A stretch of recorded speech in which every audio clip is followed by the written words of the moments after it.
الحمد للہ رب العالمین والصلاة والسلام علی سید المرسلین اما بعد فاعوذ باللہ من الشیطان الرجیم بسم اللہ الرحمن الرحیم۔ محترم پیارے اسلامی بھائیوں، اعلیٰ حضرت عظیم البرکت مولانا شاہ امام احمد رضا خان علیہ رحمۃ الرحمن کا یہ صفر المظفر کا مہینہ ہے۔ اس مہینے میں امام اہل سنت مجدد دین و ملت رضی اللہ تعالی عنہ کا وصال ہوا۔ اعلیٰ حضرت علیہ رحمہ کی ذات مبارکہ اسلام کی ان عظیم ہستیوں میں سے ہے جنہیں اللہ تبارک و تعالی نے اپنے دین کی خدمت کے لیے منتخب فرمایا، اور جن کے ذریعے اللہ تعالی نے اسلام کو عروج، بلندی اور ترقی عطا فرمائی۔ اعلیٰ حضرت علی رحمہ کی ذات مبارکہ کی بہت سی خصوصیات ہیں، آپ کے بہت سے پہلو ہیں۔ ان میں جس پہلو کو لے لیں اس پر یوں لگتا ہے کہ اعلیٰ حضرت علی رحمہ نے اپنی ساری زندگی اسی پہلو کو سنوارنے، بنانے اور اسے ترقی دینے میں گزاری۔ علماء کرام عرصہ دراز سے اعلیٰ حضرت علی رحمہ کی سیرت کے مختلف پہلوؤں پر کلام کرتے آئے، مختلف توضیحات، تشریحات، آپ کے واقعات، آپ کی عظمت اور آپ کی شان کو بیان کرتے رہے۔ آپ کی زندگی کے جو نمایاں پہلو ہیں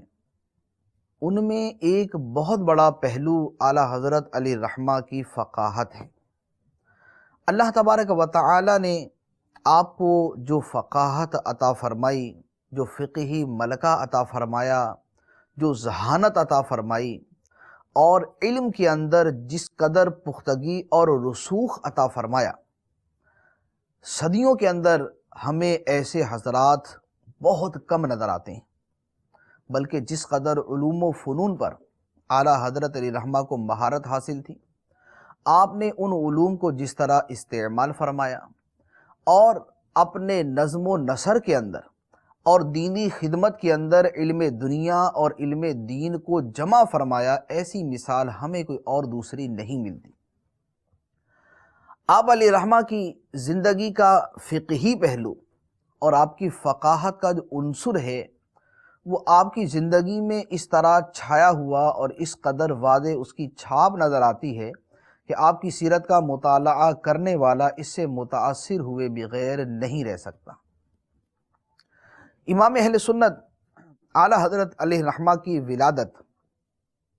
شوال المکرم 1272 سنہ ہجری میں ہوئی، اور علماء نے آپ کی ولادت کے لیے جس آیت سے استخراج کیا، جس آیت کے اعداد کے ساتھ آپ کی سن ولادت کی موافقت ہے، وہ ہے اولئک کتب فی قلوبہم الایمان۔ یہ وہ لوگ ہیں جن کے دلوں میں اللہ نے ایمان نقش فرما دیا۔ تو اعلیٰ حضرت علیہ رحمہ کی ذات وہ ہے کہ جن کے دل میں اللہ تعالیٰ نے ایمان کو نقش فرما دیا۔ ہم اعلیٰ حضرت علیہ رحمہ کی سیرت کے اس پہلو کو لیتے ہیں کہ آپ کی فقاہت کس قدر تھی، آپ کا کس قدر فقہی مقام تھا، تو ہمیں اس میں چند چیزوں کو دیکھنا ہوگا۔ ایک اہم چیز یہ ہے کہ فقاہت کے لیے کن چیزوں کی حاجت، کن چیزوں کی ضرورت ہے۔ سب سے پہلے فقاہت کے لیے حاجت ہے انتہائی اعلیٰ درجے کے حافظے کی، ایسا مضبوط حافظہ ہو کہ اس حافظے کی بنا پر اسے علوم یاد ہوں، اسے فنون میں مہارت ہو، اسے کتابوں کی عبارتیں یاد ہوں، اور موقع محل کی مناسبت سے ان جگہوں سے استدلال کر سکے جہاں پر وہ متعلقہ مسئلہ موجود ہے۔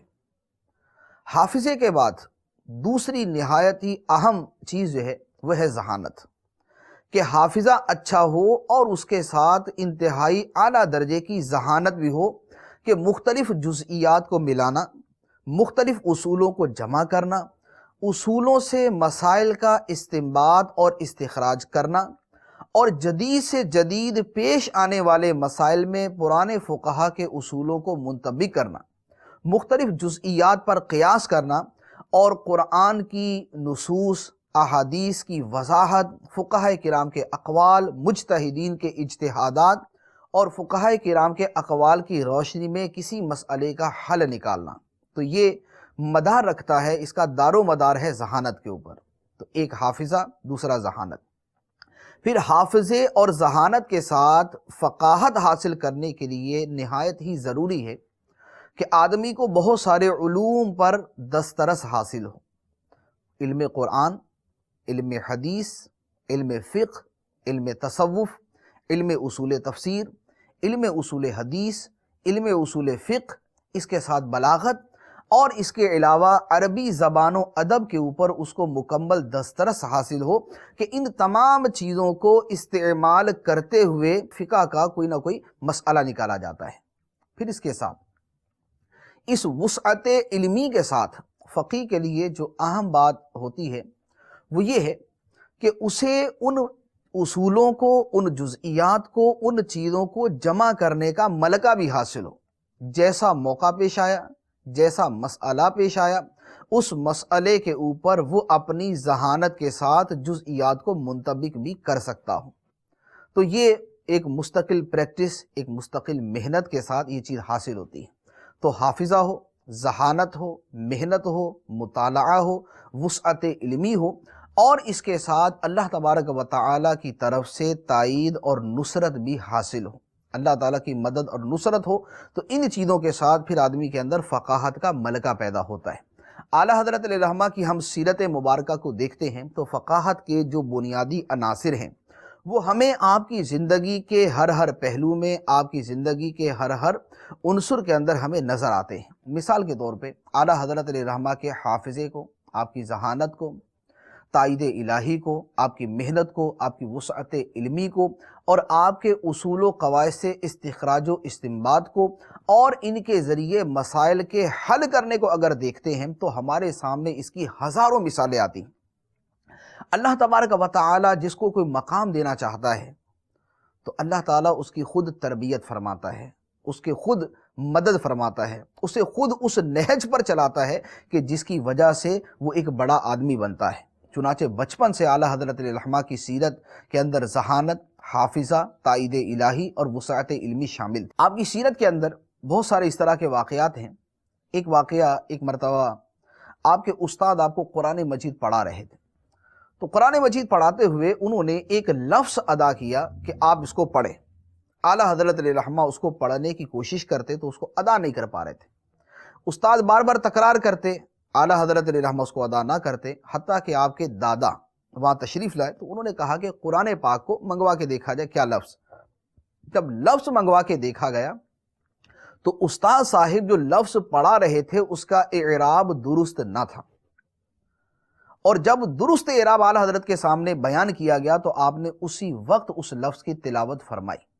اس پر آپ کے دادا نے آپ سے پوچھا کہ بیٹا، استاد جس طرح پڑھنے کا کہہ رہا تھا تم نے ویسا کیوں نہ پڑھا؟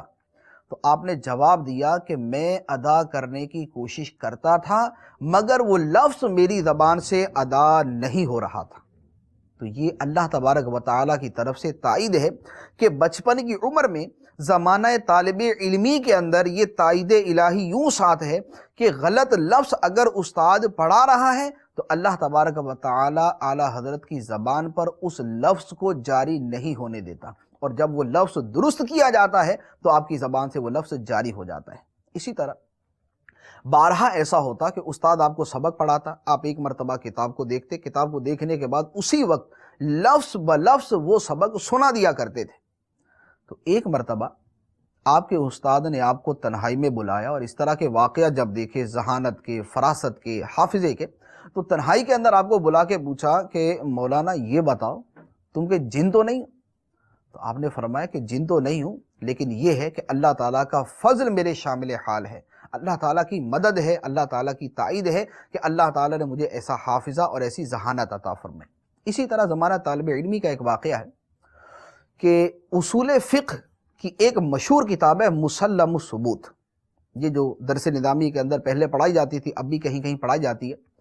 تو مسلم الثبوت جو ہے اصول فقہ کے اندر ایک دقیق اور مشکل کتاب شمار کی جاتی ہے۔ آپ نے درس نظامی کے دوران جب اپنے والد گرامی سے پڑھ رہے تھے تو ایک مرتبہ آپ نے کتاب کا نسخہ جب اٹھایا تو وہاں پر کتاب کی عبارت پر ایک اعتراض آپ کے والد گرامی نے نقل کیا تھا کہ یہاں پر اس عبارت کے اوپر یہ اشکال وارد ہوتا ہے، یہ اعتراض آتا ہے۔ اعلیٰ حضرت علیہ الرحمہ نے اس نسخے کو اٹھایا اور آپ نے اس عبارت کا ایسا معنی بیان کیا، اس کی ایسی توجیہ بیان کی کہ اس کی وجہ سے وہ اعتراض وارد ہی نہیں ہو رہا تھا۔ جب آپ کے والد گرامی نے وہ کتاب اٹھائی، اس کتاب کا مطالعہ کیا اور سائیڈ کے اندر وہ حاشیہ دیکھا جو اعلیٰ حضرت علیہ الرحمہ نے لکھا ہوا تھا، اور یہ دیکھ کے حیران رہ گئے کہ آپ کے والد گرامی نے جو اعتراض وارد کیا تھا، اعلیٰ حضرت علیہ الرحمہ نے اس عبارت کا ایسا معنی بیان کیا کہ وہ اعتراض بنتا ہی نہیں تھا۔ تو اعلیٰ حضرت کو گلے لگایا اور کہا کہ بیٹا تم مجھ سے پڑھتے نہیں ہو بلکہ تم مجھے پڑھاتے ہو۔ تو بچپن کی عمر میں ایسی ذہانت، ایسی فراست، ایسا اعلیٰ درجے کا حافظہ اور ایسی پختگی اللہ تعالیٰ نے آپ کو عطا فرمائی، تو جس کو فقاہت کے اندر اللہ تعالیٰ نے ایک مقام عطا فرمانا تھا، اس کو بچپن کے اندر ہی وہ ذہانت، وہ حافظہ اور وہ فطانت عطا فرمائی۔ اعلیٰ حضرت علیہ الرحمہ نے 4 سال کی عمر میں نادرہ مکمل کیا اور 6 سال کی عمر میں آپ نے ایک مجمع عام کے اندر میلاد النبی صلی اللہ تعالیٰ علیہ وآلہ وسلم پر تقریر کی، اور اعلیٰ حضرت علیہ الرحمہ کی عمر مبارک ابھی 10 سال تھی۔ یہ آپ کا زمانہ طالب علمی چل رہا ہے، 10 سال کی عمر ہے۔ 10 سال کی عمر میں آپ نے نحو کی کتاب ہدایت النحو پر عربی زبان کے اندر حاشیہ تحریر فرمایا۔ ہمارے زمانے کے اندر آپ ہندوستان، پاکستان، دنیا کے مختلف ممالک کے اندر گھوم کے دیکھ لیں، آپ کو شاید ایسی کوئی مثال ملے کہ 10 سال کی عمر میں عربی زبان کی اس کتاب پر ایسا عبور حاصل کیا ہو کہ اس کے اوپر عربی زبان کے اندر حاشیہ بھی تحریر کیا ہو۔ تو اعلیٰ حضرت الرحمہ نے 10 سال کی عمر کے اندر ہدایت النحو پر عربی زبان کے اندر حاشیہ تحریر فرمایا۔ پھر اس کے بعد اللہ تعالیٰ نے آپ کو ایسی فقاہت، آپ کو ایسی ذہانت عطا فرمائی کہ صرف 14 سال کی عمر میں اعلیٰ حضرت علیہ الرحمہ درس نظامی سے فارغ ہو چکے تھے، اور یہ درس نظامی وہ والا نہیں جو ہمارے ہاں آج کل رائج ہے کہ جو پہلے سے آدھے سے بھی کم ہو چکا ہے۔ پہلے کا درس نظامی آج کے درس نظامی سے 2 گنا سے بھی زیادہ تھا، اور اعلیٰ حضرت علیہ الرحمہ نے 14 سال کی عمر کے اندر وہ تمام کا تمام درس نظامی ایسا مکمل کیا کہ ان تمام علوم کے جامع ہوئے اور ان تمام علوم کے اوپر مہارت حاصل کی۔ پھر اللہ تعالیٰ نے جو آپ کو حافظہ عطا فرمایا، بلکہ خدا داد جو اللہ تعالیٰ نے آپ کو صلاحیت عطا فرمائی، اس کا ظہور بہت جگہوں پہ ہوتا رہا۔ 23 سال کی عمر میں اعلیٰ حضرت علیہ الرحمہ نے پہلا حج کیا۔ 23 سال کی عمر میں جب آپ حج پہ حاضر ہوئے، مقام ابراہیم کے پاس کھڑے تھے، تو وہاں پر شوافے کے ایک بزرگ عالم، انہوں نے آپ کا ہاتھ پکڑا اور آپ کو اپنے گھر پہ لے گئے۔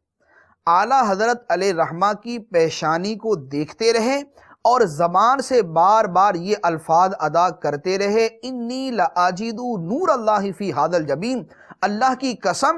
بے شک میں اس پیشانی کے اندر اللہ کے نور کو دیکھ رہا ہوں۔ تو فقاہت میں پہلا عنصر ہے حافظہ،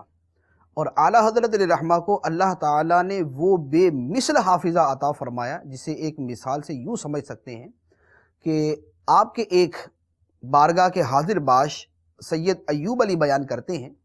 کہ اعلیٰ حضرت علیہ الرحمہ نے ایک مرتبہ ارشاد فرمایا کہ بعض بندگان خدا مجھے حافظ لکھ دیتے ہیں حالانکہ میں حافظ نہیں،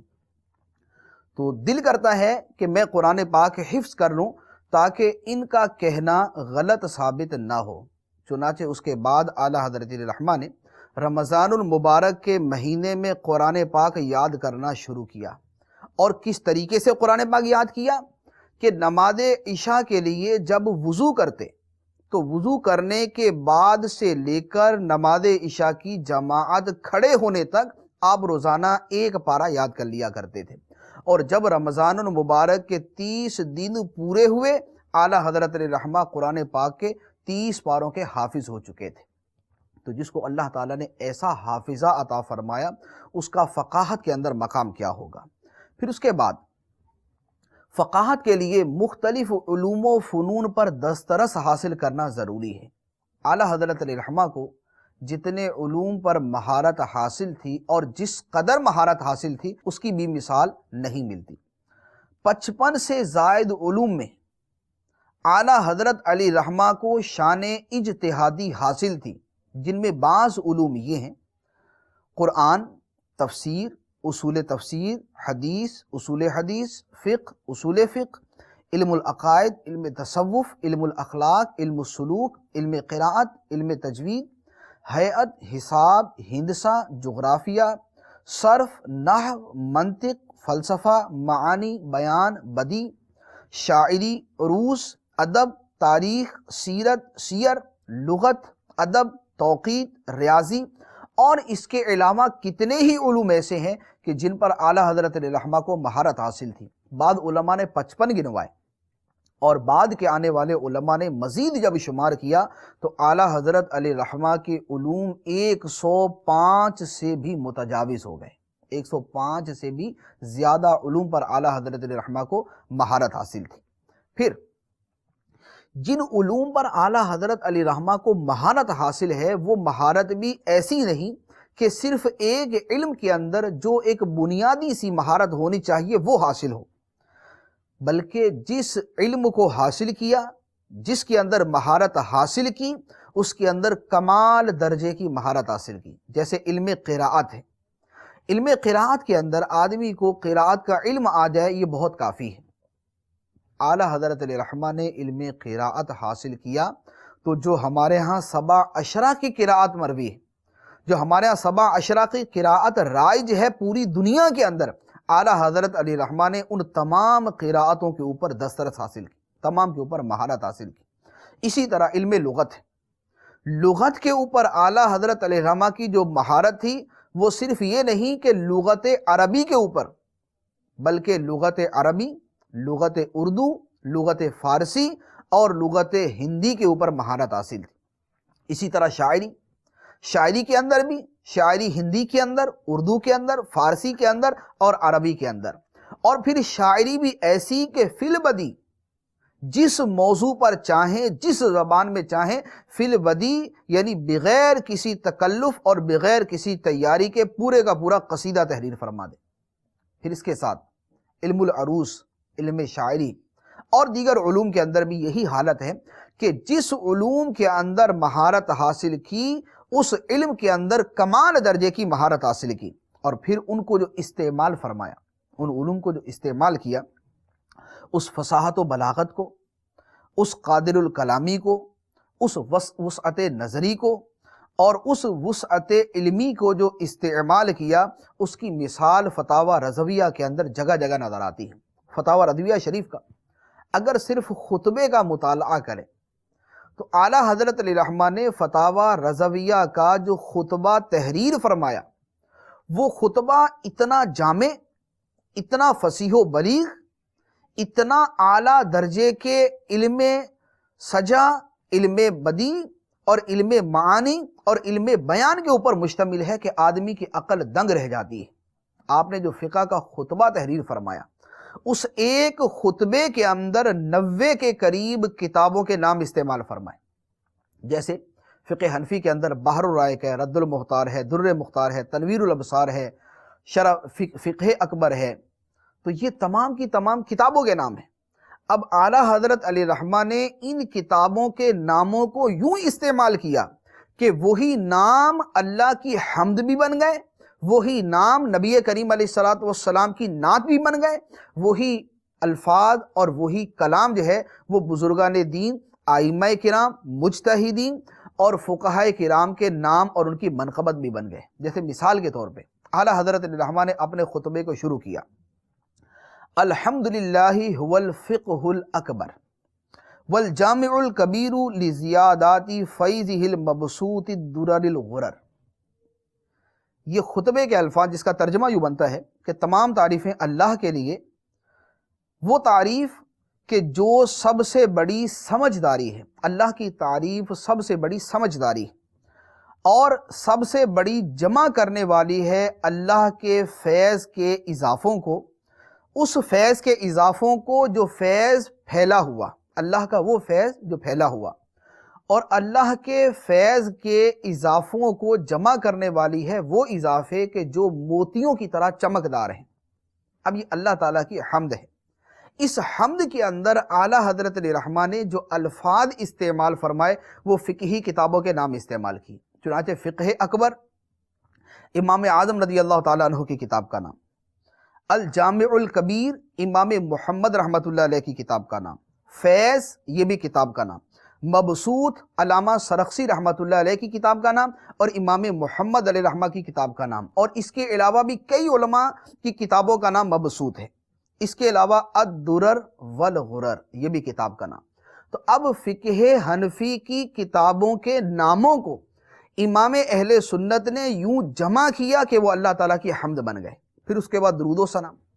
درود و سلام فتاوی رضویہ کے خطبے کے اندر یوں تحریر فرمایا، والصلاة والسلام علی الامام الاعظم للرسول الکرام مالکی و شافعی احمد الکرام۔ اب درود و سلام کے اندر فرمایا کہ درود اور سلام ہو اس ذات پر جو عزت والے رسولوں کے سب سے بڑے امام، سب سے بڑے پیشوا ہیں، مالکی میرے مالک ہیں، شافعی میری شفاعت فرمانے والے ہیں، احمد ہیں کرم والے ہیں۔ اب یہاں پر غور فرمائیں کہ یہ درود و سلام پیش کیا گیا، اس میں امام اعظم کا لفظ بھی آیا، اس میں مالکی کا لفظ بھی آیا، اس میں شافعی کا لفظ بھی آیا، اس کے اندر احمد کا لفظ بھی آیا، اور یہ وہ الفاظ ہیں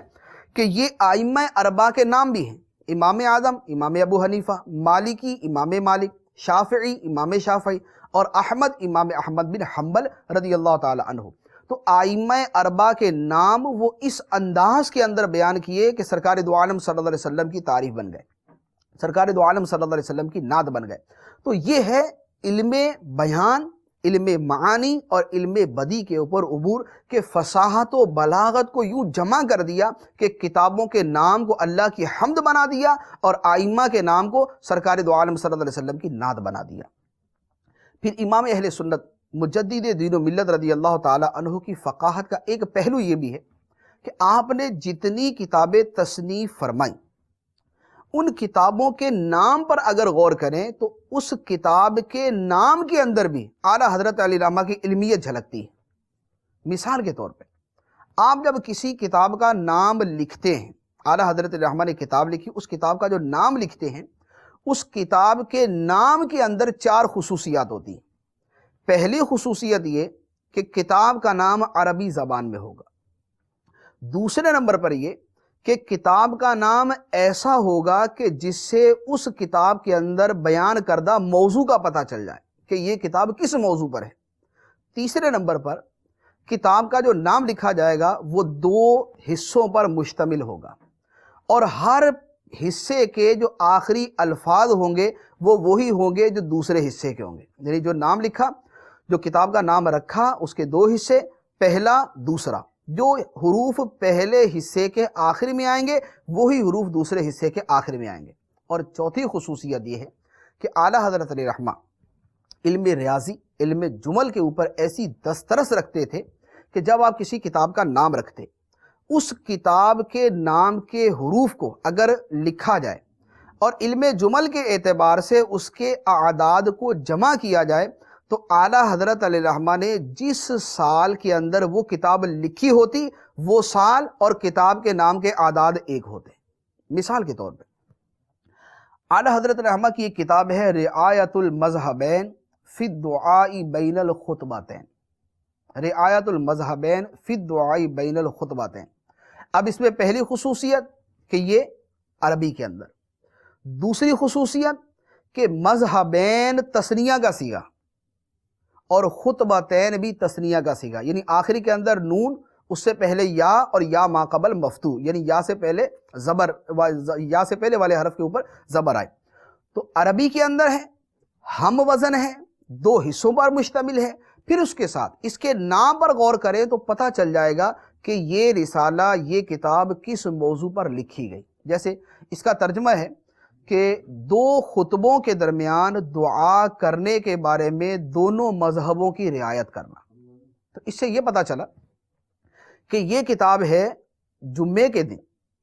جب خطبہ دیا جاتا ہے تو 2 خطبوں کے درمیان دعا مانگنا جائز ہے یا نہیں، زبان سے دعا کی جائے، ہاتھ اٹھا کر دعا کی جائے، یہ دعا مانگنا جائز ہے یا نہیں۔ تو کتاب کے اندر موضوع یہ ہے۔ تو اب کتاب کے نام کے اندر اس چیز کو بیان کر دیا، رعایت المذہبین فی الدعاء بین الخطبتین، 2 خطبوں کے درمیان دعا کے بارے میں 2 مذہبوں کی رعایت۔ بلکہ یہاں پر جو رعایت المذہبین کا لفظ ہے اس کے اندر بھی مزید نکات ہیں، جو تھوڑا سا کتاب کا مطالعہ کریں تو پتہ چلتا ہے کہ 2 مذہب کون سے ہیں اور ان کی رعایت کس طریقے سے کی گئی۔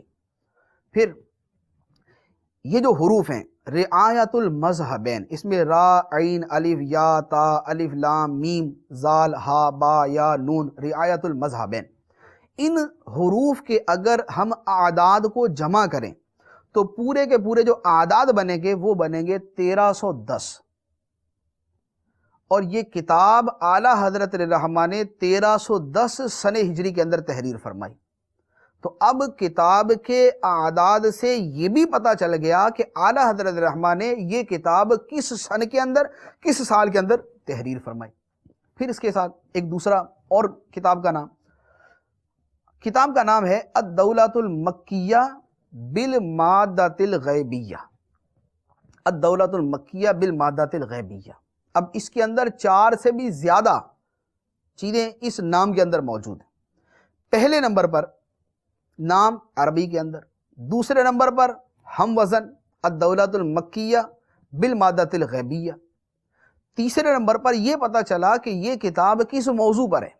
چنانچہ بالمادۃ الغیبیہ، اس سے پتہ چلا کہ یہ نبی کریم صلی اللہ تعالیٰ علیہ وسلم کے علم غیب کے بارے میں کتاب۔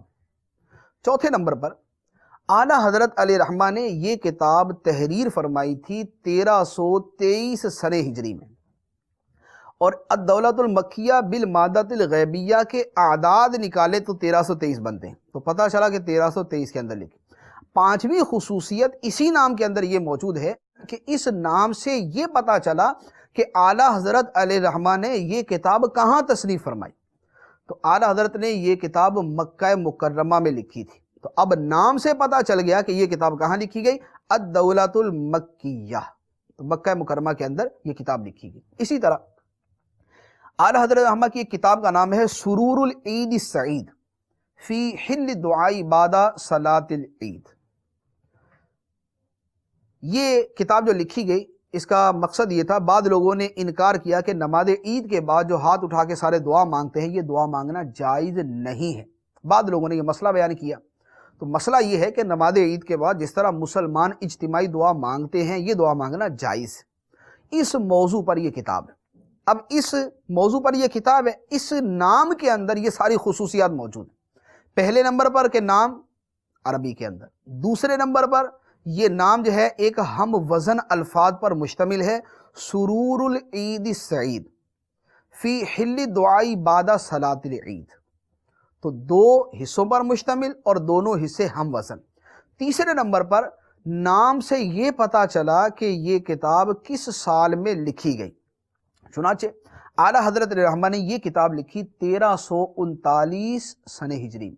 اب 1339 سنہ ہجری میں کتاب لکھی، اور اب اس پورے نام کے اعداد کو اگر جمع کریں تو 1339 بنتے ہیں۔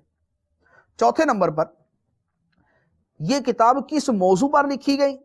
تو موضوع میں نے عرض کیا کہ اس کتاب کا موضوع تھا کہ نماز عید کے بعد دعا مانگنا جائز ہے۔ اب اعلیٰ حضرت علیہ رحمہ نے جو نام لکھا اس نام سے پتہ چل گیا کہ اس کتاب کا موضوع یہ ہے کہ فی حل الدعاء بعد صلاۃ العید، نماز عید کے بعد دعا مانگنے کے حلال ہونے کے بارے میں یہ کتاب ہے۔ تو یوں اعلیٰ حضرت علیہ رحمہ کی 1000 سے زیادہ کتابیں ہیں جن کے اگر ناموں پر غور کرے تو ایک ایک نام کے اندر یہ 4 4 5 5 6 6 بلکہ اس سے بھی زیادہ خصوصیات نظر آئیں گی۔ تو یہ چیزیں کیسے حاصل ہوتی ہیں؟ یہ فقاہت، یہ ذہانت، یہ علم، یہ علوم کے اوپر مہارت، یہ کامل درجے کا حافظہ اور یہ اعلیٰ درجے کی ذہانت ہے کہ جب یہ تمام چیزیں جمع ہو جاتی ہیں تو پھر اعلیٰ درجے کی فقاہت پیدا ہوتی ہے۔ پھر اس کے بعد اعلیٰ حضرت علیہ رحمہ کے جو 55 سے زائد علوم، بلکہ 105 سے زائد علوم جو ہیں، ان کو جو اعلیٰ حضرت علیہ رحمہ نے استعمال فرمایا، اگر ان کو دیکھیں کہ آپ نے ان علوم کو کیسے استعمال کیا۔ امام اہل سنت مجدد دین و ملت رضی اللہ تعالی عنہ کی کتابوں کی تعداد 1000 سے زیادہ ہے۔ اعلیٰ حضرت نے 1000 سے زیادہ کتابیں تصریف فرمائیں۔ اس کے اندر تفسیر پر بھی ہیں، حدیث پر بھی ہیں، فقہ پر بھی ہیں، تصوف پر بھی ہیں، اخلاقیات پر بھی ہیں، سائنس پر بھی ہیں، ریاضی پر بھی ہیں، جغرافیہ پر بھی ہیں۔ ان تمام علوم کے اندر اعلیٰ حضرت علیہ رحمہ نے کتابیں لکھی، چنانچہ آپ کی کتابوں کی تعداد 1000 سے زیادہ ہے، جن میں ایک مختصر سی فہرست کسی آدمی نے تحریر کی، تو اس نے جو اپنی اس کی فہرست تھی اس کے مطابق تفسیر کے اندر اعلیٰ حضرت علیہ رحمہ نے 11 کتابیں، علم العقائد کے اندر 45، علم حدیث اور اصول حدیث میں 53 علم فقہ، اصول فقہ اور علم الفرائض کے اندر 214، علم تنقید کے اندر 40، علم تصوف اور اخلاقیات کے اندر 19، علم تاریخ، سیرت، مناقب، فضائل کے اندر 55 علم جفر و تکسیر کے اندر 11، جبر و مقابلہ میں 4، علم مثلث اور علم لوگارتھم میں 8، علم توقیت، علم نجوم، علم حساب کے اندر 22، علم حیات، علم ہندسہ، علم ریاضی کے اندر 31 کتابیں، منطق، فلسفہ کے اندر 6 کتابیں، اور اس کے علاوہ بقیہ علوم کے اندر بھی کسی کے اندر 10، کسی میں 12، کسی میں 14، 16، 18، یوں ہر فن کے اندر اعلیٰ حضرت الرحمٰ نے کتابیں تصریف فرمائیں۔ پھر اس کے ساتھ کوئی کتاب عربی کے اندر، کوئی کتاب فارسی کے اندر، کوئی کتاب اردو کے اندر۔ عربی، فارسی، اردو 3 زبانوں کے اندر اعلیٰ درجے کی فصیح و بلیغ زبان کے اندر اعلیٰ حضرت الرحمٰ نے کتابیں تصریف فرمائیں۔ اور پھر امام اہل سنت کی کتابوں کا اگر مطالعہ کریں تو اعلیٰ حضرت علیہ رحمہ کی کتابیں اس طریقے سے نہیں ہیں جیسے آج کل کتابیں لکھی جاتی ہیں کہ ایک کتاب لکھنی ہے، اس کے لیے مختلف کتابوں کو جمع کیا، ان مختلف کتابوں کے مختلف عبارتوں کو لیا، ان کو آپس میں جوڑا، ترتیب دیا اور کتاب تیار ہوگی۔ یہ بھی ایک اچھا کام ہے، علم دین کی خدمت ہے، دین کی خدمت ہے، لیکن ایک علمیت کے اعتبار سے اور ایک فقاہت کے اعتبار سے اگر غور کرتے ہیں تو اعلیٰ حضرت علیہ رحمہ کی کتابوں کی شان یہ ہے کہ صرف لفاظی نہیں اور صرف حوالوں کی نقل نہیں، بلکہ کسی جگہ حوالے کو نقل کیا، کسی جگہ کسی عبارت کا جواب، کسی جگہ کسی عبارت پر کلام، کسی جگہ کسی عبارت پر اعتراض، کسی جگہ کسی عبارت کی تشریح ہے، توضیح ہے، تنقید ہے، کسی جگہ مختلف علوم کو جمع کیا، کسی جگہ ایک دلیل ہے تو 10 دلائل کا اضافہ کر دیا، کسی جگہ ایک جزیہ لکھا ہے تو 10 جزیات کا اضافہ کر دیا۔ الغرض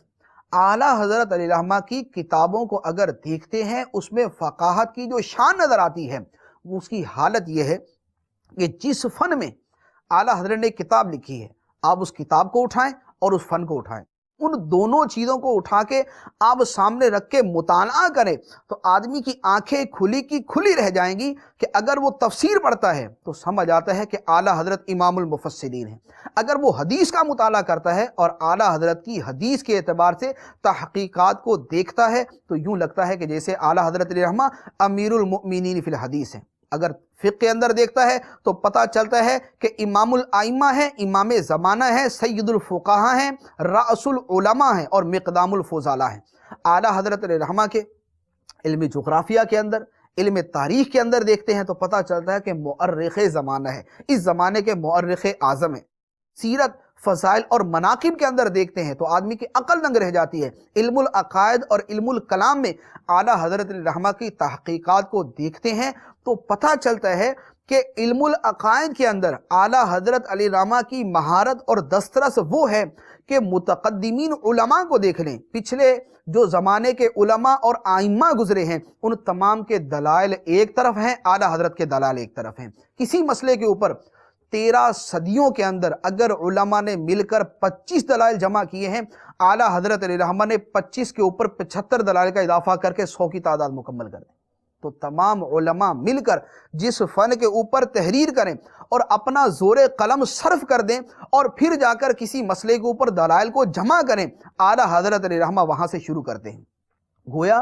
علماء کے قلم جہاں پہ رک جاتے ہیں اعلیٰ حضرت کا قلم وہاں سے چلنا شروع ہوتا ہے۔ علماء کی تحقیقات جہاں پہ آ کے ختم ہو جاتی ہیں اعلیٰ حضرت علیہ الرحمہ کی تحقیقات کی وہاں سے ابتدا ہوتی ہے، اور جہاں پر علماء کی عقلیں دنگ رہ جاتی ہیں وہاں پر اعلیٰ حضرت علیہ الرحمہ کی فقاہت کام آتی ہے۔ اور جس مسئلے کا جواب دینے کے لیے علماء پریشان ہیں اور یہ کہنے پر مجبور ہو جاتے ہیں کہ العلم امانۃ فی اعناق العلماء، کہ علم امانت ہے علماء کی گردنوں کے اندر، یہ علماء ہی اس کا جواب دے سکتے ہیں، تو زمانے کے بڑے بڑے جید فضلاء علماء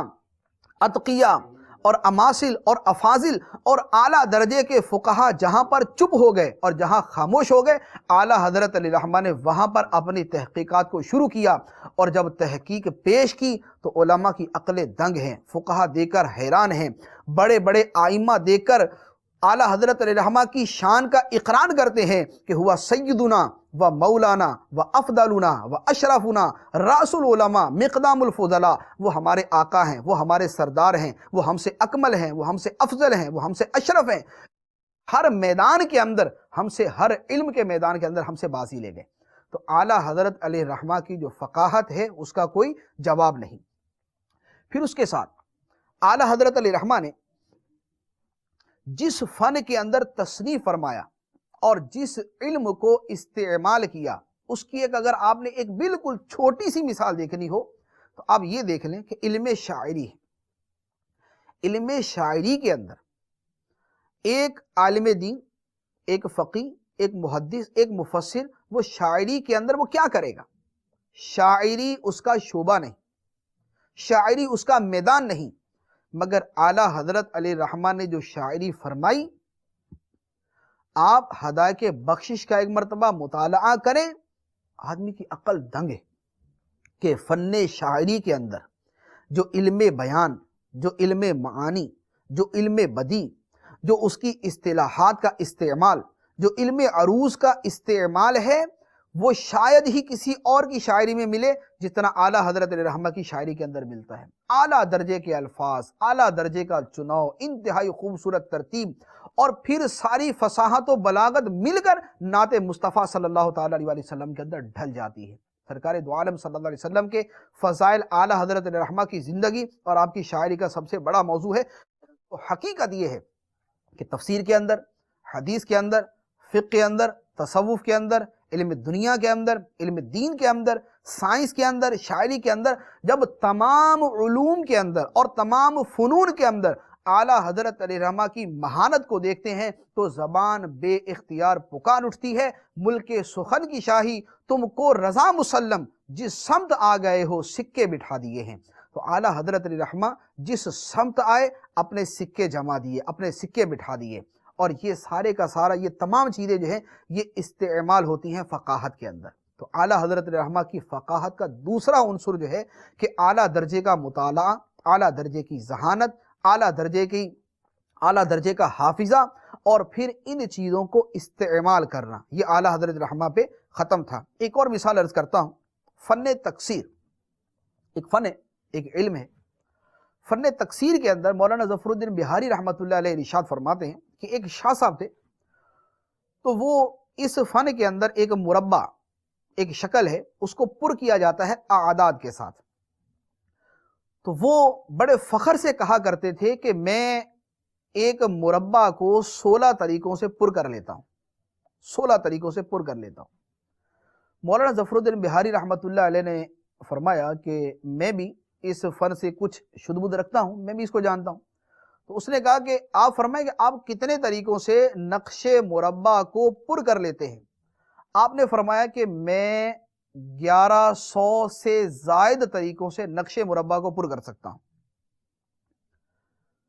اب 1100 سے زائد طریقے، 1152 کہاں وہ شاہ صاحب جو 16 طریقوں سے مربع نقش کو پورا کرتے تھے اور فخر کے ساتھ سب کو بتاتے پھرتے تھے۔ اعلیٰ حضرت علیہ الرحمہ کے یہ شاگرد گرامی یہ فرماتے ہیں کہ میں 1152 طریقوں سے نقش مربع کو پر کر سکتا ہوں۔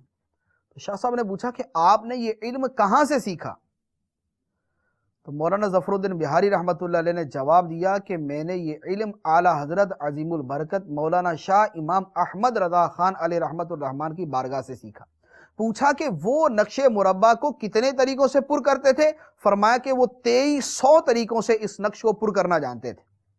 وہ شاہ صاحب کی عقل دنگ رہ گئی کہ کہاں 16 طریقوں کے اوپر وہ فخر کر رہے اور کہاں اعلیٰ حضرت کا یہ مقام کہ وہ جو 16 کے اوپر فخر کرنے والے ہیں وہ ایک طرف رہ گئے، اور اعلیٰ حضرت علیہ الرحمہ 2300 طریقوں سے اس نقش مربع کو پر فرماتے ہیں۔ ان شاہ صاحب نے عرض کیا کہ مولانا آپ نے اعلیٰ حضرت علیہ الرحمہ سے سارے طریقے کیوں نہ سیکھ لیے؟ تو جو آپ نے جواب ارشاد فرمایا وہ ہماری آنکھیں کھول دینے کے لیے کافی ہے۔ آپ نے فرمایا کہ میں نے تمام کے تمام طریقے اس لیے نہیں سیکھے کہ اعلیٰ حضرت علم کے دریا نہیں بلکہ علم کے سمندر ہیں۔ جس فن کا ذکر آیا ایسی گفتگو فرماتے کہ معلوم ہوتا عمر بھر اسی کو سیکھا ہے، اسی کی کتب بھی نہیں کی ہے، ان کے علوم کو میں کہاں تک حاصل کر سکتا تھا؟ اعلیٰ حضرت علیہ الرحمہ کے علوم کو میں کہاں تک حاصل کر سکتا تھا؟ ان کے سامنے جس علم کا ذکر آیا ان پر ایسا کلام فرمایا کرتے تھے گویا یوں لگتا تھا کہ اعلیٰ حضرت نے ساری زندگی اسی علم میں گزاری۔ علم تفسیر آیا تو تفسیر کے اندر وہ نکات، وہ اصول اور وہ قواعد بیان کیے کہ جس سے یوں لگتا تھا کہ اعلیٰ حضرت علیہ الرحمہ کی ساری زندگی علم تفسیر کی خدمت کرتے ہوئے گزری۔ حدیث کا آیا تو بھی یوں لگتا، فقہ کا آیا تو بھی یوں لگتا، دنیاوی علوم آئے تو بھی یوں لگتا ہے کہ اعلیٰ حضرت علیہ الرحمہ نے جس علم پر قلم اٹھا لیا اور جو علم آپ کے سامنے آیا اور اعلیٰ حضرت علیہ الرحمہ نے اس پر کلام شروع کر دیا تو یوں لگتا ہے کہ ساری زندگی اعلیٰ حضرت نے اسی علم کے اندر صرف کی، اسی علم کے اندر مہارت حاصل کی۔ اور خصوصاً اعلیٰ حضرت علیہ الرحمہ کا جو فقاہت کا شعبہ ہے، جو علم فقہ کا شعبہ ہے، جو اعلیٰ حضرت علیہ الرحمہ کا پسندیدہ شعبہ ہے، اس کے اندر اعلیٰ حضرت کی مہارت کیا تھی؟ ایک مرتبہ اعلیٰ حضرت علیہ الرحمہ نے خود بیان فرمایا کہ میرے پسندیدہ کام 3 ہیں۔ 3 کام وہ ہیں کہ جن کی محبت میرے دل میں ہے اور جن کو میں بطور خاص اپنے شوق اور اپنے ذوق کے ساتھ کرتا ہوں۔ پہلا کام، نبی کریم رؤوف الرحیم سید المرسلین رحمت للعالمین صلی اللہ تعالی علیہ وآلہ وسلم کی عظمت کو بیان کرنا۔ یہ میری زندگی کا ایک اہم، میرا پسندیدہ اور میرا محبوب مشغلہ ہے کہ اپنی کتابوں میں، اپنی تحریروں میں، اپنی تصنیفات کے اندر نبی کریم صلی اللہ تعالی علیہ وآلہ وسلم کی عظمت و شان کو بیان کروں۔ اور دوسرا یہ کہ جو لوگ نبی کریم صلی اللہ تعالی علیہ وآلہ وسلم کی عظمت پر حملے کریں، میں سرکار دو عالم علیہ السلام کی طرف سے دفاع کروں۔ میرا دوسرا زندگی کا کام یہ۔ اور میرا تیسرا کام یہ ہے کہ فقہ حنفی کے مطابق میں فتویٰ دیا کروں۔ تو زندگی کے اندر 3 کام وہ ہیں جو اعلیٰ حضرت علیہ الرحمہ انتہائی ذوق، شوق اور محبت کے ساتھ کیا کرتے تھے۔ فتویٰ نویسی جو ہے یہ اعلیٰ حضرت علیہ الرحمہ کا پسندیدہ شعبہ ہے۔ تو اب اعلیٰ حضرت علیہ الرحمہ کی فتویٰ نویسی کیسی تھی، اس کو اگر صحیح طریقے سے کسی نے دیکھنا ہو تو فتاویٰ رضویہ کا اگر ایک مرتبہ مطالعہ کر لے، اور پورے فتاویٰ رضویہ کا نہیں، فتاویٰ رضویہ کی ایک جلد کا مطالعہ کر لیں، بلکہ میں کہتا ہوں کہ ایک جلد کا نہیں، اعلیٰ حضرت علیہ الرحمہ کے کسی ایک فتوے کا مطالعہ کر لے اور اس کے ساتھ علوم قدیمہ و جدیدہ اور علم فقہ، علم اصول افتاء، ان کو سامنے رکھ کے اگر دیکھتا ہے تو پتہ چلتا ہے کہ اعلیٰ حضرت علیہ الرحمہ کا ایک ایک فتویٰ، اس فتوے کی ایک ایک سطر اور اس سطر کا ایک ایک لفظ جو ہے وہ علم فقہ کے مطابق ہے، علم اصول فقہ کے مطابق ہے اور علم اصول افتاء کے مطابق ہے۔ اعلیٰ حضرت علیہ الرحمہ نے جو فتویٰ نویسی شروع کی، اب اس کو دیکھیں کہ آپ نے فتویٰ نویسی کی ابتدا کب کی۔ 14 سال کی عمر میں اعلیٰ حضرت علیہ الرحمہ درس نظامی کی کتابیں پڑھ کر فارغ ہوئے، اور اسی دن آپ علیہ الرحمہ نے پہلا فتویٰ تحریر فرمایا۔ 14 سال کی عمر میں پہلا فتویٰ تحریر فرمایا، اور وہ اتنا پیچیدہ فتویٰ تھا کہ اگر عام کسی کے سامنے بیان کر دیا جائے تو ہو سکتا ہے کہ اس کا جواب نہ دے پائے۔ 14 سال کی عمر میں وہ پہلا فتویٰ تحریر فرمایا۔ والد گرامی مولانا نقی علی خان علیہ الرحمہ نے جب اس فتوے کو دیکھا تو اسی دن فتویٰ نویسی کا کام اعلیٰ حضرت کے حوالے کر دیا کہ اب فتویٰ لکھنا تمہارا کام ہے۔ تو ایک عرصے تک اعلیٰ حضرت الرحمہ فتویٰ لکھتے، والد گرامی کو تصدیق کرواتے، چیک کرواتے رہتے۔ پھر اس کے بعد فتویٰ نویسی کا کام کتنے عرصے تک کیا؟ سن ہجری کے اعتبار سے اعلیٰ حضرت علیہ الرحمہ کی عمر ہے 68 ایئرز، 68 سال اعلیٰ حضرت علیہ الرحمہ کی حیات مبارکہ ہے، اور شمسی سالوں کے اعتبار سے دیکھیں تو تقریباً 65 سال اعلیٰ حضرت علیہ الرحمہ کی عمر بنتی ہے۔ 14 سال کی عمر میں فتویٰ نویسی شروع کی، اور 65 یا 68 سال کی عمر تک اعلیٰ حضرت رحمہ فتویٰ نویسی کرتے رہے۔ گویا 50 سال سے زیادہ عرصہ تک اعلیٰ حضرت رحمہ نے فتاویٰ لکھے، اور ان فتاویٰ کا ایک حصہ جو جمع کیا گیا وہ فتاویٰ رضویہ کی شکل کے اندر 30 جلدوں میں ہمارے سامنے موجود ہے۔ یہ اعلیٰ حضرت رحمہ کی فقاہت کا ایک پہلو۔ پھر فتویٰ لکھنے کے اندر اعلیٰ حضرت رحمہ کے پاس فتاویٰ کہاں سے آتے؟ ہندوستان، اس کے علاوہ ایشیا کے دیگر ممالک، امریکہ، یورپ، افریقہ، دنیا کے مختلف بر اعظموں سے اعلیٰ حضرت علیہ الرحمہ کے پاس سوالات آتے اور آپ ان کا جواب دیتے، اور پھر جواب کے اندر انداز یہ تھا کہ آپ سے سوال پوچھنے والوں کے اندر عوام بھی شامل ہے، علماء بھی شامل ہے، اور علماء کے بڑھ کر علماء جو عالم العلماء ہیں وہ علماء بھی اعلیٰ حضرت رحمہ سے سوالات پوچھتے تھے، اور پھر صرف اپنے نہیں،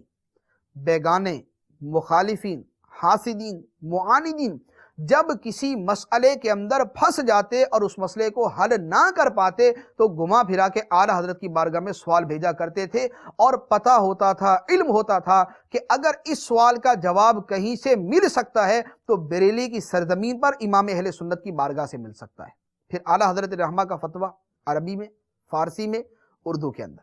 پھر اس کے ساتھ اعلیٰ حضرت رحمہ کے فتوے کے اندر ایک اور بہت ہی خوبصورت چیز ہے، اگر آپ سے نثر کے اندر سوال کیا گیا آپ نثر کے اندر جواب دیتے ہیں، اور اگر کسی نے سوال شعروں کے اندر بیان کیا تو اعلیٰ حضرت کا جوابی فتویٰ بھی اشعار کی شکل میں ہوا کرتا تھا۔ گویا نثر کا جواب نثر میں اور شاعری کا جواب شاعری میں۔ پھر عربی شاعری کے اندر سوال ہوا تو عربی شاعری میں جواب، فارسی شاعری کے اندر سوال ہوا تو فارسی شاعری میں جواب، اردو شاعری کے اندر سوال ہوا تو اردو شاعری کے اندر جواب۔ تو گویا علم شاعری کو بھی استعمال کیا، علم فقہ کو بھی استعمال کیا، اور دیگر علوم کو بھی اپنے علم کے اندر، اپنی تحریروں کے اندر سمو دیا۔ پھر آپ علیہ رحمہ کی فراست، ذہانت اور آپ کے فقاہت کا ایک پہلو مولانا محمد حسین میرٹھی علیہ رحمہ بیان کرتے ہیں۔ آپ فرماتے ہیں کہ ایک مرتبہ میں بریلی شریف حاضر ہوا، اعلیٰ حضرت علیہ رحمہ کے آستانے پر گیا، میں نے جا کے معلوم کیا تو پتہ چلا کہ اعلیٰ حضرت علیہ رحمہ کی طبیعت کچھ ناساز ہے اور آپ گھر سے باہر کسی جگہ تشریف فرما ہے۔ میں نے وہاں کا ایڈریس معلوم کیا، وہاں چلا گیا۔ میں نے وہاں جا کے جو منظر دیکھا، جو اعلیٰ حضرت کا حافظہ اور آپ کی ذہانت دیکھی، زندگی کے اندر روئے زمین پر کبھی ایسا شخص میری نظر سے نہیں گزرا۔ ماجرا کیا ہوا کہ ایک شخص آیا، اس نے آگے عرض کیا کہ حضور یہ آج کی ڈاک کے اندر 29 خطوط آئے۔ خطوط کو کھولا گیا، 4 افراد اعلیٰ حضرت رحمہ کے ارد گرد بیٹھے ہوئے،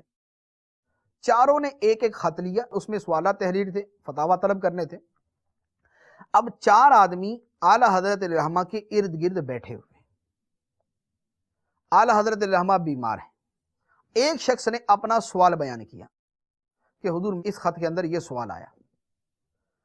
آپ نے اس کو جواب ارشاد فرمایا کہ لکھو۔ اس کو جیسے ایک عبارت لکھوائی کہ صورت مسئولہ کے اندر اس مسئلے کے اندر یہ جواب ہے۔ اس نے جب وہ عبارت لکھنا شروع کی تو اعلیٰ حضرت نے دوسرے کو فرمایا کہ تم اپنا خط سناؤ۔ اس نے اپنا خط سنانا شروع کیا، اس نے اپنا خط سنایا۔ اتنی دیر میں پہلے صاحب نے عرض کی حضور آگے، اعلیٰ حضرت رحمہ نے اس کو آگے تحریر کروانا شروع کر دی۔ اس نے لکھنا شروع کیا، اتنی دیر میں اعلیٰ حضرت رحمہ نے تیسرے صاحب سے فرمایا کہ تم بھی اپنا خط سناؤ۔ اتنی دیر کے اندر پھر پہلے والے نے کہا حضور، آپ نے پھر اس کو لکھوانا شروع کیا۔ جب اس نے لکھنا شروع کیا آپ نے چوتھے آدمی سے فرمایا کہ تم اپنا خط سنا۔ اب 4 آدمی بیک وقت اپنا خط سنا رہے ہیں۔ 4 آدمیوں کا خط سنا، ایک جملہ اس کو لکھوایا، یہ لکھنے میں لگ گیا، تو اگلا جملہ دوسرے کو لکھوایا، وہ لکھنے میں لگ گیا، تیسرے خط کا جواب تیسرے کو لکھوایا، وہ لکھنے لگ گیا، چوتھے خط کا جواب چوتھے کو لکھوایا، وہ لکھنے لگ گیا۔ پھر دوسرے کو جو اس کا جملہ چل رہا تھا وہ لکھوانا شروع کر دیا، تیسرے کو اس کا جملہ لکھوانا شروع کر دیا، چوتھے کو اس کا جملہ لکھوانا شروع کر دیا۔ تو مولانا محمد حسین میرٹھی علیہ رحمہ فرماتے ہیں کہ میں دنگ رہ گیا کہ ایک آدمی بیک وقت 2 آدمیوں کو بھی لکھوائے تو بار بار پوچھنا پڑتا ہے اس کو کہ بھئی آپ کیا لکھ رہے تھے، وہ اپنا کچھ بیان کرے گا تو آدمی آگے سے لکھوائے گا، لیکن اعلیٰ حضرت علیہ الرحمہ کا حافظہ اور آپ کی ذہانت اور آپ کی فقاہت یہ ہے کہ آپ بیک وقت یہ بھی سمجھ لیں کہ ان کا خط کیا تھا، ان کا سوال کیا تھا، ان کو کیا عبارت لکھوانا تھا، کہاں عبارت ختم کی تھی، اس سے آگے کیا عبارت لکھوانی ہے، اس کے اندر کون سا فقہی جزیہ نقل کرنا ہے، کس کتاب کا نقل کرنا ہے۔ ان تمام چیزوں کو دیکھ کر مولانا محمد حسین میرٹھی بیان کرتے ہیں کہ میں دنگ رہ گیا، میں حیران ہوا کہ یہ کون سا حافظہ، یہ کون سی ذہانت ہے اور یہ کون سا فقہی مقام ہے کہ بیک وقت 4 آدمیوں کو سنا بھی جائے، ان کو لکھوایا بھی جائے اور درست فتویٰ حوالوں کے ساتھ مزین کر کے ان کے سامنے پیش کر دیا جائے۔ تو فرماتے ہیں کہ ایسا شخص دوسرا ہماری نظروں سے آج تک نہیں گزرا، اور حقیقت یہ ہے کہ یہ ایسی چیز ہے کہ آج دنیا کے ذہین سے ذہین آدمی کو بٹھا لیا جائے، جو دنیا میں منجھا ہوا ذہین ہے، اعلیٰ ترین درجے کا ذہین آدمی ہے، اس کو بٹھا کر یہی طریقہ اگر اس کے ساتھ اختیار کیا جائے تو وہ عاجز آ جائے گا، وہ جواب دے دے گا، وہ کہے گا 2 آدمیوں کو لکھوا سکتا ہوں، 4 آدمیوں کو نہیں، اور پھر اس انداز کے اندر کہ دوبارہ یہ پوچھنا نہ پڑے کہ تمہیں کون سا جملہ لکھوایا تاکہ اس سے اگلا جملہ لکھواؤں۔ تو یہ ذہانت، یہ فراست اور یہ فقاہت ہے میرے امام اہل سنت آقا نعمت اعلیٰ حضرت سیدی مجدد دین و ملت مولانا شاہ امام احمد رضا خان علی رحمت الرحمن کی۔ اعلیٰ حضرت علیہ رحمہ کے حافظے کا ایک اور واقعہ عرض کرتا ہوں۔ ملک العلماء مولانا ظفر الدین بہاری رحمۃ اللہ علیہ فرماتے ہیں کہ ایک مرتبہ اعلیٰ حضرت علیہ رحمہ پیلی بھیت انڈیا کا ایک علاقہ ہے، وہاں تشریف لائے، تو وہاں پر محدث سورتی مولانا وسیع احمد سورتی رحمۃ اللہ علیہ کی وہاں پر رہائش تھی، اعلیٰ حضرت علیہ رحمہ انہی کا ٹھہرے ہوئے تھے۔ تو انہوں نے ایک مرتبہ انہوں نے بیان کیا کہ حضور میرے پاس علامہ شامی رحمۃ اللہ علیہ کی تنقی فتاوی حامدیہ موجود ہے، العقود الدریہ اس کا دوسرا نام ہے، العقود الدریہ میرے پاس موجود ہے۔ تو اعلیٰ حضرت علیہ رحمہ نے فرمایا کہ میں آج جا رہا ہوں، تو جاتے ہوئے وہ کتاب مجھے دے دیجئے گا تو میں اس کا مطالعہ کر لوں گا، میرے پاس ابھی یہ کتاب نہیں ہے۔ اب محدث سورتی رحمۃ اللہ علیہ نے وہ کتاب اعلیٰ حضرت علیہ رحمہ کے حوالے کر دی۔ اب جس دن اعلیٰ حضرت کی روانگی تھی تو کسی مرید نے اعلیٰ حضرت علیہ رحمہ کی دعوت کر دی، تو آپ اس کی دعوت میں تشریف لے گئے، اس دن روانگی نہ ہو سکی، اگلے دن جانے لگے۔ جب اگلے دن اعلیٰ حضرت علیہ رحمہ کا سامان رکھا گیا اور اس کے اندر وہ کتاب رکھی، تو محدث سورتی رحمۃ اللہ علیہ نے جب وہ کتاب اعلیٰ حضرت کو دی تھی تو دیتے ہوئے یہ کہا تھا کہ حضور آپ کے پاس تو بہت ساری کتابیں ہیں، میرے پاس چند ایک کتابیں ہیں، اس کتاب کا جب مطالعہ فرما لے تو مجھے واپس کر دیجیے گا۔ تو اعلیٰ حضرت علیہ رحمہ جب تشریف لے جانے لگے تو وہ کتاب فرمایا کہ اس کو اٹھا کے واپس کر دیں، یہ میں ساتھ نہیں لے جاؤں گا۔ محدث سورتی رحمۃ اللہ علیہ کو جب اس بات کا پتہ چلا تو اب دل کے اندر شدید غم پیدا ہوا اور آ کے عرض کرنے لگے کہ حضور شاید آپ نے ان الفاظ کو ناپسند کیا جو میں نے یہ کہا کہ حضور پڑھ کے واپس کر دیجئے گا، تو میں اس کے لیے معذرت خواہ ہوں۔ اعلیٰ حضرت علیہ رحمہ نے ارشاد فرمایا کہ مولانا یہ بات نہیں کہ آپ کی بات سے میں رنجیدہ ہوا، میں اس وجہ سے کتاب ہی واپس کر رہا ہوں، بلکہ بات یہ ہے کہ اگر میں کل جاتا تو میں کتاب ساتھ لے کے جاتا، لیکن چونکہ کل ٹھہرنا پڑ گیا تو میں نے رات کے وقت میں اس کتاب کا مطالعہ کیا، صبح کے وقت میں مطالعہ کیا، تو اب الحمدللہ کتاب کا مطالعہ مکمل ہو گیا، اس لیے آپ کو واپس کر رہا ہوں۔ اب یہاں پر محدث سورتی رحمۃ اللہ علیہ جو عرض کرتے ہیں اس سے پہلے یہ سمجھ لیجئے کہ یہ جو کتاب ہے العقود الدریہ یہ 2 جلدوں پر مشتمل ہے، اور یہ کافی ضخیم کتاب ہے، کافی موٹی کتاب ہے، 2 ضخیم جلدوں پر مشتمل یہ کتاب اعلیٰ حضرت علیہ رحمہ نے ایک رات کے اندر مطالعہ فرما لی اور مطالعہ کرنے کے بعد واپس دی۔ اب محدث سورتی عرض کرتے ہیں کہ حضور کیا ایک مرتبہ کے سرسری مطالعے سے یہ کتاب آپ کو کچھ فائدہ دے گی؟ یعنی کیا ایک رات میں 2 جلدوں کا عربی زبان کے اندر مطالعہ کر لینا کافی ہے؟ اعلیٰ حضرت رحمہ نے ارشاد فرمایا کہ مولانا 3-4 مہینے تک تو انشاءاللہ اگر ضرورت پڑی تو میں کتاب کی عبارت بھی نقل کر دوں گا، اور کتاب کا جو مضمون ہے، جو کتاب کے اندر مسائل بیان کیے، وہ تو الحمدللہ زندگی بھر کے لیے یاد ہو چکے، وہ زندگی بھر کے لیے یاد ہو گئے۔ گویا 2 جلدوں کی کتاب کا ایک رات میں مطالعہ کیا اور ایسا مطالعہ کیا کہ 3-4 مہینے تک حافظے کے اندر نقش ہو گئی، اور 3-4 مہینے کے اندر اگر اس کتاب کا حوالہ دینا ہو تو اس کی صفحے کا، سطر کا، عبارت کا حوالہ دیا جا سکتا ہے، اور جو کتاب میں مسئلہ بیان کیا وہ زندگی بھر کے لیے یاد ہو گیا، کہ پوری زندگی یہ یاد رہے گا کہ اس مسئلے کے اندر العقود الدریہ کے اندر یہ لکھا ہوا، یہاں پر انہوں نے جائز لکھا ہے، یہاں پر انہوں نے ناجائز لکھا۔ تو اللہ تبارک و تعالی نے اعلیٰ حضرت علیہ رحمہ کو جو فقاہت عطا فرمائی، اس کے جو بنیادی عناصر ہیں وہ اعلیٰ درجے کے عطا فرمائے۔ حافظہ بے مثل عطا فرمایا، ذہانت بے مثل عطا فرمائی، علوم کے اندر مہارت بے مثل عطا فرمائی، پھر ان علوم کا استعمال کرنا وہ بھی بے مثل عطا فرمایا، اور پھر ان کے ساتھ اعلیٰ حضرت رحمہ کو جو مختلف علوم پہ مہارت دی، اور جو اس کے ساتھ تائید الہی اعلیٰ حضرت رحمہ کے ساتھ ہوئی ہے، اس کی نظیر کسی اور شخصیت کے اندر ہمیں نظر نہیں آتی۔ اللہ تبارک و تعالیٰ کی بارگاہ میں عرض ہے کہ ہمیں امام اہل سنت مجدد دین و ملت مولانا شاہ امام احمد رضا خان علیہ رحمت الرحمن کی فقاہت سے فیض یاب فرمائے، آپ کے فیض کو عام فرمائے، آمین بجاہ النبی الامین صلی اللہ تعالی علیہ وسلم۔